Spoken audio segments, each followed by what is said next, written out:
Gregory Simmons, Manhattan Democratic Commissioner, and President of the Board of Elections in 2014. The commissioners to my left. Take a presence for the record. Ron Cascarino, Richmond County Republican. Good afternoon. Michael Andino, Bronx County. Frederick Humane, Manhattan Republican. Marie Costello, Richmond County. Is there other people on that? Can you start, please? Michael Ryan, Executive Director. Pamela Perkins, Administrative Manager. Nina Crispino, Director of Personnel. Dennis Malkin, Council of Commissioners. Steve Richmond, General Counsel. Rafael Cielo,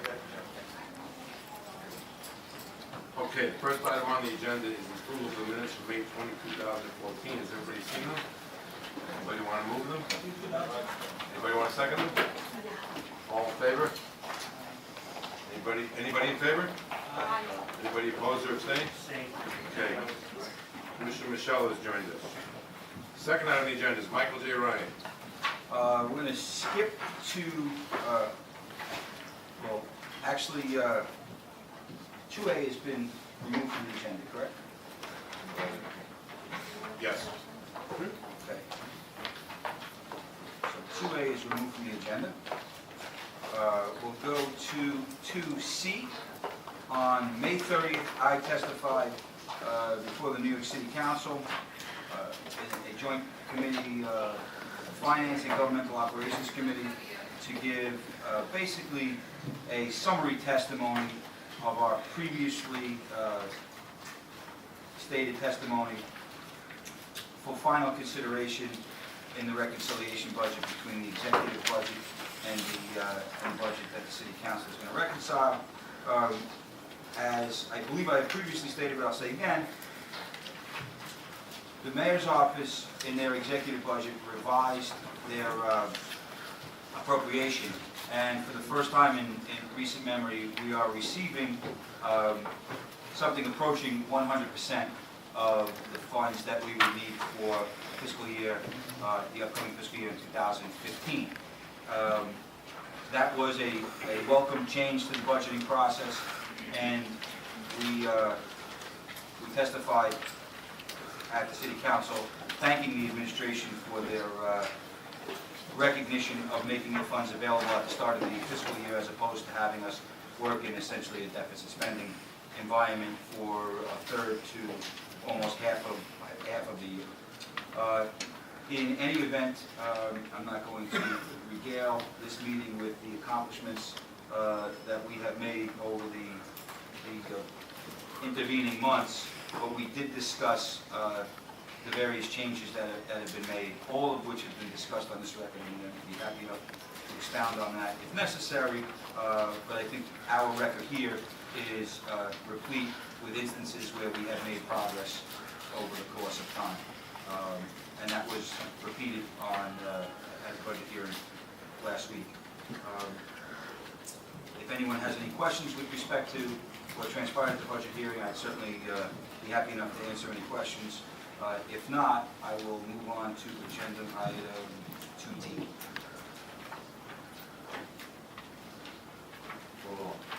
2D, there is a New York State Election Commissioners Association Summer Conference. Good job by you and the staff on the budget hearings and Thank you very much. Pretty brief, too, Commissioner Humane. Just for the record. And thank you, Commissioner Andino. 2D, we have the conference, summer conference coming up in July, and it's July 29th through August the 1st, and we recognize that there will be hearings going on here at the board, but I'm asking general permission for the executive management to receive approval for appropriate staff to go, and then if I receive that approval, we'll get back to the commissioners at a future meeting date as to exactly who's going and what we plan on doing. But as Deputy Executive Director Sandow is reminding me, we have received a request from the EAC to make presentations, I believe on the last day of the conference, is that correct? So we will also be coming back to the commissioners and indicating what we will be reporting on, or presenting on at the conference, And so I would ask for a commissioner, any commissioner, I'll do that. to make that motion. I'll make that motion. You want him out of town that bad, huh? We didn't say he was gonna go. An opportunity to speak, he's gone. Yes, and at least myself and some other members of the members of the staff. And it probably won't be going for the whole time, and we'll try to always do a little bit of a mix and match, given the business that needs to be attended to here during that week. Motion is made and seconded, all in favor? Any opposed or abstained? Motion carries. So good. And now we have some changes to the closing procedures for this upcoming primary. And Mr. Thompson is here, who is, and we ultimately will be asking for the commissioners to adopt the changes. If there's, I don't know if any of the commissioners had an opportunity to review them.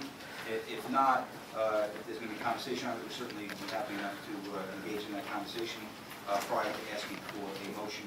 And I would then ask for some guidance from the executive committee as to how much of the procedures presentation is required by Mr. Thompson. Oh, just look out. I didn't see you there. My wife, come on up. You can join your staff member as well. You know, Mr. President? Mr. President? Oh, sorry, yes. Yeah, may I speak, please, before the presentation? Sir? Thank you very much. Bill? I would just like to give my sympathy and condolence to, and it may have been said before I joined the meeting, to Rosanna's family, as well as Susan's family. They will both be sorely missed by, I'm sure, all of the commissioners, as well as the executive staff and the staff here at the New York City Board of Elections. Thank you. that had not been stated, but my plan was, at the conclusion of the meeting, Commissioner Humane's plan was to say something. I'm Well, I was sorry, going I just to, had to say something. And Commissioner was to Humane- recognize Commissioner Humane, and I thought that perhaps he. Commissioner Humane, as long as we're at this point, you want to say something? I'm sorry, Commissioner. Yeah, that's okay. The board has suffered loss of two people, one an alumna of the board who was the Manhattan chief clerk for many years and was director of election day operations for a number of years, and I think a total of 34 years or thereabouts at the board. Rosanna Ramuni passed away last night, and last week Susan Cooper passed away, and we had a very moving memoriam service last Wednesday night that many of the people from the board came to, and for that the family was very grateful. We also had a number of former elected officials attend and make very nice statements about Susan Cooper, who I believe commenced her employment here in 2008, but before that she served as chief of staff for Roy Goodman and worked on many of the Manhattan Republican campaigns, and was the secretary of the New York County Republican organization. So I would just ask for a moment of silence in remembrance of both of them, and the tragic loss of both of them will be sorely felt by the board.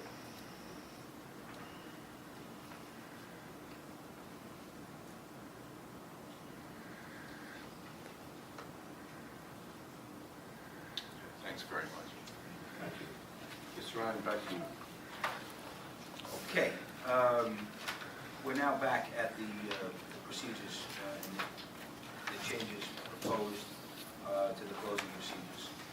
And I think that Mr. Thompson is prepared to make a presentation in that regard, as well as Ms. LaBelle. So without further ado, Mr. Thompson, Ms. LaBelle, you're up. Commissioners, over the last couple of months, we've worked with the borough staff. We've had a committee involving all the boroughs to discuss procedures and things. And while we've, also sought minor improvements in working through, the most dramatic, or I guess, where we're looking at the biggest change, and why I bring this to you today, is in the closing procedures. We would like to significantly shorten the amount of time it takes to close the poll site by taking advantage of a lot of the things that were passed last year in Assemblyman Kavanaugh's bill as it relates to aggregating results in the poll site, the printing of tapes, doing the ballot accountability, and just minimizing the number of tapes we have to print, which is a significant amount of time spent.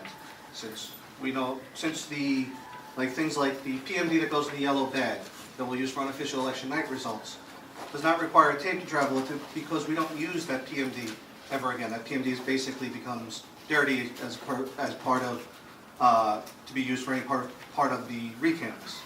So we're looking at just being able to print a tape, place on the wall, allow the poll watchers to view that tape, and then use that tape to complete our paperwork and return a canvas. And by significantly shortening the amount of tapes and the length of the tape, this should allow us to start closing poll sites sooner and take some of the burden off of our poll workers at the end of the long night. And Mr. Thompson, if you could, right there, tell the commissioners and the audience the work that the poll workers will be doing at the table after the posting of that first tape, and why we think that it's okay for them to do that work at the table. Yes. Let the people take the results, and then move from there. As part of the tape that prints, there's a ballot accountability report at the top of it that tells them exactly how many ballots have been cast in each election district. So they'll be able to take those numbers from each scanner, go to scanner A, look at the results tape, see that there was 34 ballots cast for the scanner for their election district, and then transfer those to the returning canvas. And since they're not having to add results anymore, the main concern our poll workers have at the end of the night is just the ballot accountability, which is ensuring that if we had 500 ballots delivered to the poll site that night, then we know where all 500 ballots are closing. So they'll be able to use this ballot accountability report to determine just how many ballots were cast and complete all the math that they have to do, which includes voided ballots and things like that. Commissioner Mann. Yeah, so there's not going to be any determination at the poll site as to how any particular candidate is doing other than the tape that's posted? And is that posted tape going to come down and then get passed along with all the others? That tape would become part of the returning canvas that we use here and sign and be the official record of the results in that poll site. As a result of the bill that was passed, now is in law, the results tape now becomes part of the return canvas. It gets annexed to and becomes part of the return canvas. And that's as per statute. So this is the first year that's going into effect. So we're trying to adopt procedures that accurately reflect the current state of the statutory framework. They're told to stop using the word scheme because it has a negative or pejorative connotation. I use the word scheme not as a pejorative, so I'll say framework instead of scheme. Okay? Anything else?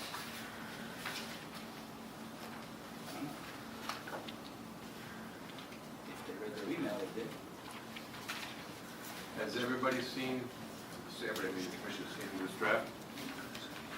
Yes. Mr. Ryan, do you have a recommendation for the commissioners?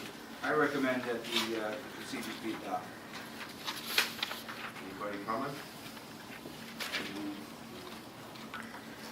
So move? Yeah. I'll second it. All in favor? Aye. Any opposed or abstained? Motion carries. Thank you very much. Thank you, Commissioners. You done, Mr. Ryan? I'm finished for today. Okay, so the next thing, and last thing is executive session for personnel. But before we go to that, some of the commissioners are going to Albany next week. How many people are going to Albany? 1, 2, 3, 4, 5. So we only have 4 commissioners. So there's no point in having a meeting. So we will adjourn then to June 17th. That's something for everybody? All right, so if you're not here when we get back from executive session, we'll be adjourned until June 17th, not next Tuesday. So moving on to executive session for personnel.